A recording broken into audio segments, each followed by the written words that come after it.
आरव को होश आए 2 दिन हो चुके थे। डॉक्टर ने कहा शरीर ठीक है लेकिन दिमाग सदमे में है। आरव कोई जवाब नहीं देता। वो बस अपनी बहन नैना की स्केचबुक को पकड़े रहता था, जिसमें अब अपने आप नए चित्र बन रहे थे। रात में जब सब सो गए, आरव ने स्केचबुक खोली। पहले पन्ने पर एक नया चित्र था।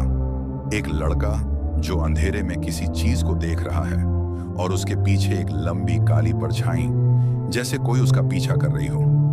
आरव का दिल धड़क उठा।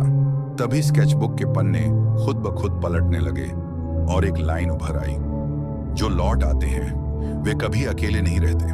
रात अकेली सड़क आरव को घर में घुटन होने लगी। वो देर रात बाहर चला गया। सड़क पर हल्की धुंध थी, लाइटें टिमटिमा रही थीं। उसे महसूस हुआ कोई दूर से उसे देख रहा है। उसने मुड़कर देखा, पर सड़क खाली थी। लेकिन अचानक उसे पीछे से एक धीमी आवाज सुनाई दी, आरव। उसकी सांस रुक गई। वह मुड़ा, वहां कोई नहीं था, पर अचानक उसकी छाया लंबी होने लगी, सड़क पर फैली और सामने की दीवार पर चढ़ गई। छाया उसके शरीर की नहीं थी, वो एक लड़की की थी। लंबे बाल, सफेद कपड़े, बिल्कुल वही जो 13वें कमरे में दिखाई दी थी। आरव घबराकर भागा। घर पहुंचकर जैसे ही वह कमरे में दाखिल हुआ, स्केचबुक फिर से खुल गई। एक नया चित्र। आरव सड़क पर भाग रहा है और उसकी पीठ पर वह सफेद कपड़ों वाली लड़की चिपकी हुई है। आरव चीखा, तुम चाहती क्या हो? स्केचबुक में अपने आप शब्द उभरे, नियम अभी पूरा नहीं हुआ। अगली सुबह डर का पहला सबूत आरव का मोबाइल बजा। अनजान नंबर था। उसने रिसीव किया। एक टूटी हुई आवाज आई, आरव, मैं फंसी हूं, सुन पा रहे हो? आरव की आंखें भर आईं।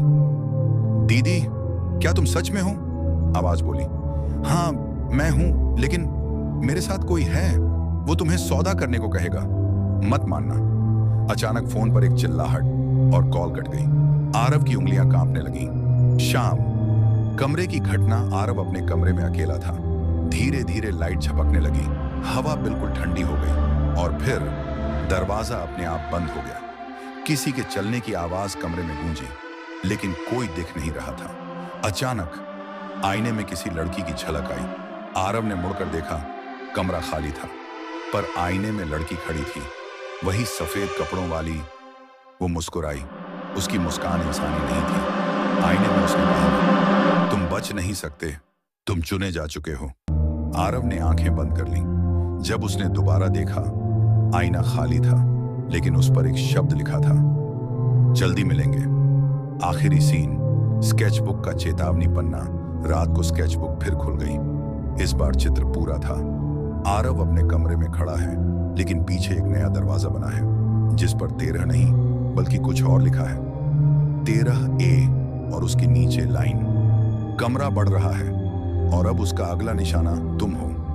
आरव का चेहरा सफेद पड़ गया। कमरा अब फैलने लगा था और कहानी यहां खत्म नहीं, बल्कि और भी गहरी होने वाली थी।